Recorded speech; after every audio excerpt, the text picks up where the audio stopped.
Hi, this is Abhishek, and today we are going to discuss about the relations. तो relations को जानने से पहले दो बेसिक पॉइंट्स के बारे में जानेंगे। जो पहला बेसिक पॉइंट है वो है ऑर्डर्ड पेयर।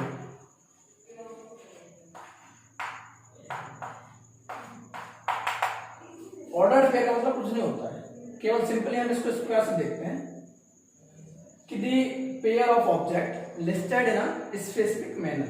मतलब क्या कि मेरे पास मानिए दो एलिमेंट है ए और बी,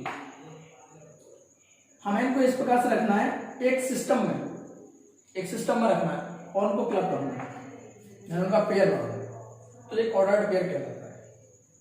ठीक है, अब जैसे हम डेली लाइफ में स्लीपर्स यूज करते हैं, शूज यूज करते हैं, तो मान लो हमारे पैर का साइज 7 नंबर का है, तो हम 7 और 8 के स्लीपर्स तो नहीं पहनेंगे, एक फिक्स ऑर्डर में पहनेंगे ना कि 7 के, तो हमारे वो स्लीपर्स का पेयर क्या है, एक स्पेसिफाइड है। तो ऐसे एक स्पेसिफाइड एलिमेंट्स का पेयर ऑर्डर्ड पेयर कहलाता है। ठीक है, अब कभी कभी क्या होता है कि दो ऑर्डर्ड पेयर आ जाते हैं।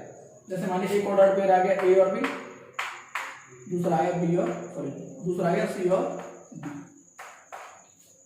अब ये दोनों ऑर्डर्ड पेयर बराबर कब होंगे? जब इनके करस्पॉन्डिंग एलिमेंट बराबर होंगे तब ऑर्डर्ड पेयर बराबर होंगे।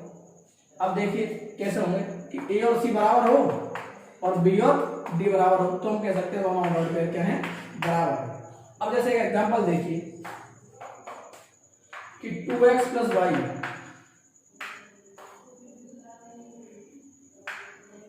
कॉमा 7 इक्वल है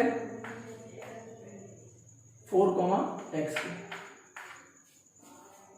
ठीक है, मैंने क्या दिया कि 2x + y, 7 बराबर है 4, x के। अब ये दोनों बराबर कब होंगे? जब इनके करस्पॉन्डिंग एलिमेंट बराबर होंगे, मतलब कि 2x + y बराबर 4 होगा और x बराबर 7 होगा, तो ये बराबर होगा। अब x के 7 को इसमें पुट कर दीजिए, तो 14 + y बराबर 4, तो y बराबर -10। तो ये हुई ऑर्डर्ड पेयर की बेसिक नॉलेज। अब हम देखेंगे कार्टेशियन प्रोडक्ट किसे कहते हैं। अब हम देख रहे हैं सेकंड की कार्टेशियन प्रोडक्ट किसे कहते हैं। कार्टेशियन प्रोडक्ट होता है the set of all ordered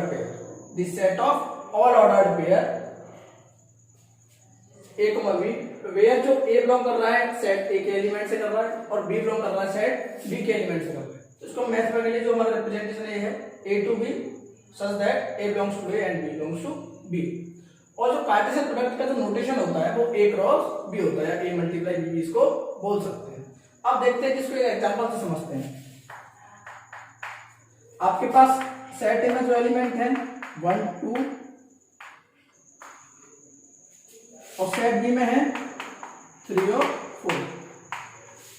सबसे पहले इसके ऑर्डर्ड पेयर निकालो। ऑर्डर्ड पेयर निकालेंगे क्या करते हैं, पहले एलिमेंट को, सेट के पहले एलिमेंट को इन दोनों से मल्टीप्लाई करिए, इन दोनों के साथ लिस्टेड अप करिए, तो पहला ऑर्डर पेयर क्या आ जाएगा, 1 3 आ जाएगा। फिर एक के साथ 4 भी आ सकता है, 1 4 आ जाएगा। फिर सेकंड एलिमेंट को उठाइए और इन सारे के साथ क्लब करिए, तो 2 3 और 2 4, तो ये ऑर्डर पेयर निकल आए। और इन सभी का सेट क्या कहलाएगा, कार्टेशियन प्रोडक्ट कहलाएगा। ठीक है, तो ये डेफिनेशन क्लियर हो गई कार्टेशियन प्रोडक्ट। अब हम देखेंगे रिलेशन किसे कहते हैं। अब हम देखेंगे रिलेशन के बारे में। तो रिलेशन क्या होता है कि जैसे मानिए आपके पास दो सेट हैं ए और बी, ठीक है, तो इनका कार्टेशियन प्रोडक्ट क्या निकल आएगा, ए और ए क्रॉस बी निकल आएगा। तो रिलेशन वही होता है कि the subset of Cartesian product, यानी the subset of Cartesian product. ठीक है, अब क्या होता है कि जो कार्टेशियन प्रोडक्ट क्या होता है, the set of all ordered pair होता है। ठीक है, तो जब हम जो सबसेट निकालेंगे इसमें, जब सबसेट निकालते हैं इसमें, तो क्या करते हैं, एक कंडीशन जनरेट करते हैं, यानी एक रिलेशन जनरेट करते हैं। किस में, ऑर्डर्ड पेयर के पहले और सेकंड एलिमेंट। जैसे मानिए मेरे पास एक ऑर्डर्ड पेयर है a बी का, तो हमें रिलेशन निकालना है, क्योंकि रिलेशन क्या होता है, सबसेट ऑफ कार्टेशियन प्रोडक्ट होता है। तो हम इस ऑर्डर्ड पेयर में रिलेशन डिफाइन करेंगे, यानी हम इस सबसेट में, सॉरी, इस ऑर्डर्ड पेयर में एक कंडीशन लगाएंगे कितने के बीच में, इसके पहले एलिमेंट ऑर्डर पेयर में और सेकंड एलिमेंट में, तब हमें क्या मिलेगा, वो रिलेशन फाइंड आउट होगा। ठीक है, अब मैंने आपको रिलेशन का जो इंपोर्टेंट पॉइंट क्या बताया कि R is the subset of A cross B, यानी कार्टेशियन प्रोडक्ट का सबसेट होता है रिलेशन। ठीक है, अब हम जब सबसेट फाइंड करते हैं तो हम एक कंडीशन बनाते हैं, यानी जिसे हम रिलेशन बोलते हैं, उस कंडीशन से हमको सबसेट मिलता है। अब इसको समझने के लिए एक एग्जांपल लेते हैं कि मान लो मेरे पास सेट ए में जो एलिमेंट है 1 2 3 है। ठीक है, सेट बी में है 4 और 5। ठीक है, अब मुझे रिलेशन इस प्रकार लिखना है ए टू बी में कि जो ए है वो लेस देन होना चाहिए बी से। क्या है, हमें ए टू में रिलेशन इस प्रकार लिखना है कि ए इज लेस देन बी। तो सबसे पहले हमें कार्टेशियन प्रोडक्ट के ऑर्डर पे निकालते हैं, यानी ए क्रॉस बी निकालते हैं। क्या क्या आ जाएगा 1 4 1 5 2 4 2 5 3 4 और 3 5। ये कार्टेशियन प्रोडक्ट है, ऑर्डर पे आएगा। अब हमारे रिलेशन की कंडीशन क्या है कि a is less than b, यानी a की जो वैल्यू होगी b से छोटी होनी चाहिए। तो यहां से रिलेशन के ऑर्डर पे क्या निकल आएंगे 1 4 आ जाएगा, 1 5 आ जाएगा, 2 4 आ जाएगा, 2 5 आ जाएगा, 3 4 और 3 5। तो देखिए हर एक a छोटा है b से, तो हमारा रिलेशन का ऑर्डर पे ये आ गया। अब आप देख सकते हो क्या ये रिलेशन इस कार्टेशियन प्रोडक्ट का सबसेट है कि नहीं है? हाँ है भाई, सारे एलिमेंट इसमें हैं। तो ये हुई बेसिक डेफिनेशन ऑफ रिलेशन। बस आप इस पॉइंट पर कंसंट्रेट करिए। R is the subset of A cross B, यानी जो रिलेशन होता है वो कार्टेशियन प्रोडक्ट का सबसेट होता है। अब हम सबसेट को फाइंड करने के लिए हमें ऑर्डर पेयर के दोनों एलिमेंट के बीच में कोई कंडीशन दे रखी होगी, जहां इसका प्राइस दे रखी है उसी पर domain and range of the relation. ठीक है, अब लेट करिए कि आपके पास एक रिलेशन R है, किसमें दो सेट में A और B में। जो A के एलिमेंट है वो है 2 4 6। ठीक है, और जो B के एलिमेंट है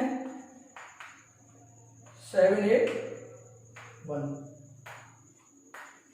ठीक है, हमें एक रिलेशन इस प्रकार दे रखा है R such that A, B where B is greater than A, यानी B क्या होना चाहिए A से बड़ा होना चाहिए। ठीक है, अब यहां से हम इसके पहले सबसे ऑर्डर पे निकालें तो क्या आ जाएगा, यानी B A से बड़ा होना चाहिए। 2 7 बन जाएगा, 2 8 बन जाएगा। ठीक है, 4 7 बन जाएगा, 4 8 बन जाएगा, 6 7 बन जाएगा और 6 8 बन जाएगा। तो इधर ऑर्डर पे आएगा रिलेशन आ गया। ठीक है, अब आप देख रहे होंगे B ग्रेटर देन A, यानी ये कंडीशन फॉलो हो रही है। हाँ भाई हो रही है, B greater than A, B greater than A, B greater than A सब में है। ठीक है, अब क्या होता है कि डोमेन ऑफ रिलेशन क्या होता है, डोमेन ऑफ R वो होता है ऑर्डर्ड पेयर का पहला एलिमेंट, ऑर्डर्ड पेयर का पहला एलिमेंट, और जो रिपीटेड होंगे उनको केवल एक ही बार काउंट करेंगे। ठीक, अब देखिए यहाँ ऑर्डर पेयर का पहला एलिमेंट क्या है 2 है, यहाँ भी 2 है, यहाँ 4 है, यहाँ 4 है, यहाँ 6 है, यहाँ 6 है। तो जो पहला एलिमेंट है वो क्या क्या है 2 2 4 4 6 6। अब इसमें डबल वाला हम काउंट नहीं करेंगे, तो इसके जो डोमेन क्या आ जाएगा 2 4 और 6, इसके डोमेन आ गए रिलेशन का। अब यह रेंज की बात करें, रेंज ऑफ रिलेशन, तो रेंज क्या होती है ऑर्डर्ड पेयर का सेकंड एलिमेंट। फिर वही कि जो डबल वाला होगा वो रिपीटेड वाले काउंट एक ही बार करेगा। तो जो ऑर्डर्ड पेयर का सेकंड एलिमेंट होता है वो होता है अपना रेंज। अब देखिए सेकंड एलिमेंट 7 8 7 8 7 8, यानी जो रेंज क्या आ गई 7 और 8। तो मुझे लग रहा है कि इस एग्जांपल से आप रेंज डोमेन सीख चुके होंगे। अब एक इंपॉर्टेंट पॉइंट है कि जैसे मान लिया आपके पास दो सेट है A और B, A में एलिमेंट मानिए M है और B में N है। अब मैं आपसे बोलूं कि इनके कार्टेशियन प्रोडक्ट में यानी A क्रॉस B में कितने ऑर्डर्ड पेयर होंगे, तो क्या होगा M into N। अब फिर मैं आपसे बोलूं कि इसी कार्टेशियन प्रोडक्ट के टोटल नंबर ऑफ सबसेट्स कितने होंगे, वो होंगे 2 की पावर n। इन दोनों चीजों को याद रखिए। अब हम देखेंगे टाइप्स ऑफ रिलेशन। ठीक है, पहला है आइडेंटिटी रिलेशन।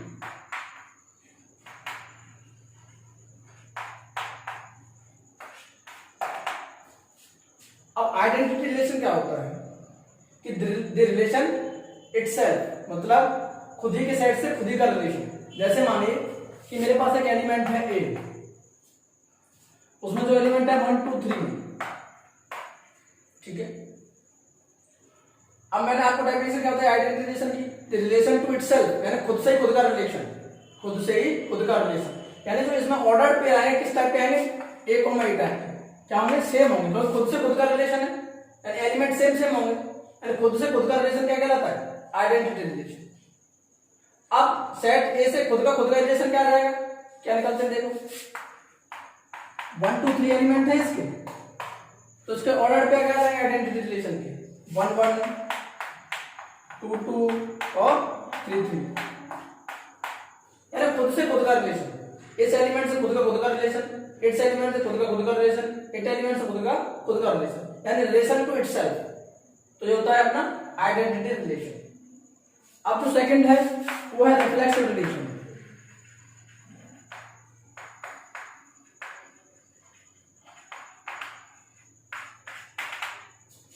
रिफ्लेक्सिव रिलेशन की कंडीशन भी यही रहती है, रिलेशन इटसेल्फ, यानी खुद से खुद का रिलेशन। लेकिन इसमें क्या होता है, इसको एक एग्जांपल से समझिए। एक एग्जांपल लो, ए है आपके पास 1 2 3 4। ठीक है, अब इसके total number of order pair निकालो। चलो 1 2 3 लेते हैं क्योंकि ज्यादा लंबा हो जाएगा। तो टोटल ऑर्डर पेयर कितने आ जाएंगे, 1 2 3 1 1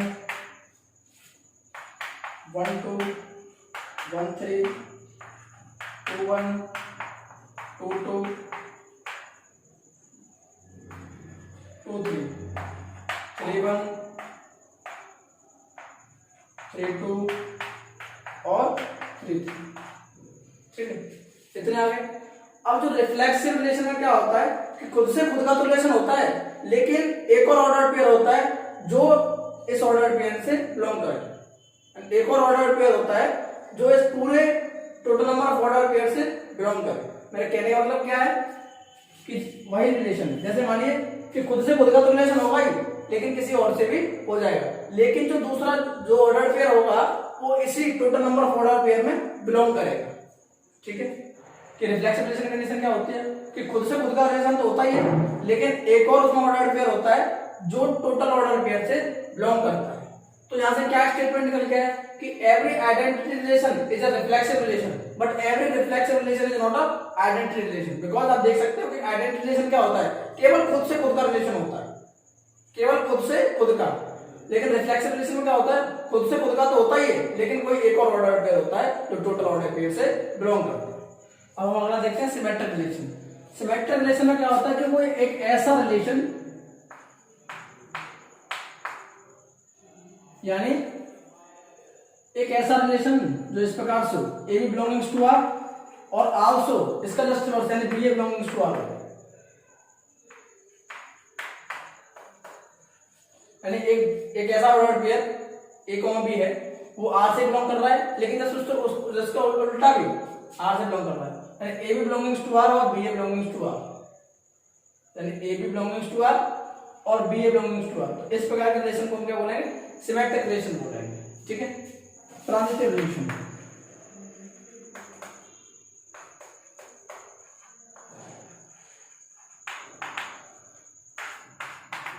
ठीक है, ट्रांजिटिव रिलेशन में क्या होता है कि एक ऑर्डर पेयर है A B belongings to R कर रहा है, दूसरा ऑर्डर पेयर है B C belongings to R कर रहा है, then C A belongings to R होता है। यानी एक ऑर्डर पेयर है वो आर से बिलोंग कर रहा है, एक ऑर्डर पेयर है वो भी आर से बिलोंग कर रहा है। एक जो पहला ऑर्डर पेयर है वो A comma B belongs to R कर रहा है, दूसरा है B comma C belongs to R कर रहा है, then C comma A belongs to R होगा। तो ये कंडीशन ऑफ ट्रांजिटिव रिलेशन। अब क्या होता है कि इक्विवेलेंट रिलेशन होता है। क्या होता है? Equivalent relation.